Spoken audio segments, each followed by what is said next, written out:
मोकळ आभाळ पंढरीची वाट चालू लागली पाऊल नाम गोड ओठी माऊली माऊली अंतरी भेटीची चाहुल मोकळ आभाळ पंढरीची वाट चालू लागली पाऊल नाम गोड ओठी माऊली माऊली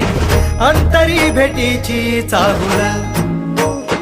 निघाली पाऊले दर्शनी ध्यास लागला पंढरी हो असं या उरात दाट